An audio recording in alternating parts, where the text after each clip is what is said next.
Well, Lee, just looking at tonight's Chronicle, that's 9 stories on the Tottenham match.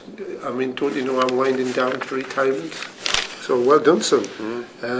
I think everybody at Newcastle will realise it's a big game, because if Newcastle don't win against Spurs, it'll take a lot of gloss off that great win at Portsmouth. Totally, best performance of the season down there, and all season we've been talking about winning 2 or 3 games sort of back to back. And I think the sort of close nature of the whole of the Premier League, if you do that, you'll get into the sort of, well, the top 10. We used to talk about the top 4, we talk about the top 10 these days. Just get back up there and get a bit of respect back. And I think if they beat Spurs, then that's a really good way of doing it.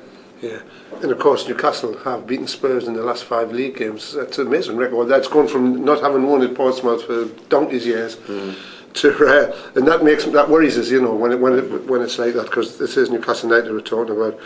And of course, there's our old friend Harry, making his first visit to St James's Park since he turned Newcastle down.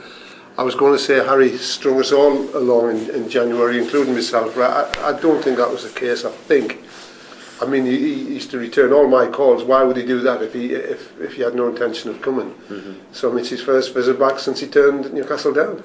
Yeah, I mean, one thing I used to say, a good friend of mine, we used to talk about Tottenham Hotspur, we used to always say, oh, they're a soft touch, that's 3 points in the bag for you. But one thing Harry Redknapp has made them is the complete opposite of a soft touch, and I think it'll be a tough game. I don't think Obi's going to play, Lee. I mean, we haven't gone very strong on it. Obi, that's what he's called now. Obi, as Joe calls him, yes. I don't think Obi will play. So, I mean, it's fascinating last week at Portsmouth when Obi came off. I was expecting Mark Viduka to come on. He put Shola on. Yeah, and I think the reason behind it, or what he said, was that Shola had a little bit more pace than Viduka, and proved right, because he come on and set up the 3rd goal, which put the lid on a really good win. But I think Shola will always be a cult hero to Newcastle fans. Only I think there's obviously a lot of questions about what he can do, what he can't do. But he's imminently going to sign a new contract, so he's gone from the prospect of leaving the club to zero to hero, as we like to say in the Chronicle. I'm just looking at the back page here. You're simply the best. Joe got everything right and to be fair, and Chris Hughton as well got everything right at Fratton Park last week, and they have been awarded with the team performance of the week. Yeah, and obviously you've got to mention Blyth as well, the other story. I mean, fully deserved. Yes, to get you were there this week. Yeah, fully deserved for the brave performance and getting through. How would Blyth do against Newcastle at St James's Park? In a one-off match? Yes. I tell you what, they'd probably give it a go. Yeah. They'd give it a go. Like I think Newcastle would give it a go, would they? At St James's Park, I think Newcastle would edge it. Yeah. At Croft Park, though, I tell you what, Blackburn aren't looking forward to going to that, to play on a mud bath.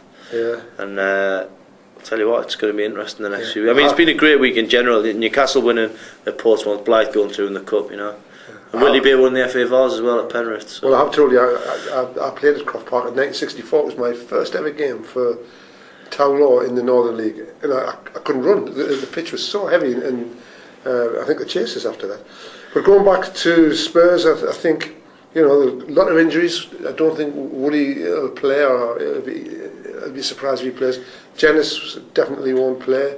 Darren Bent's got tonsillitis. Aaron Lennon, who are really doubtful. Modric doubtful.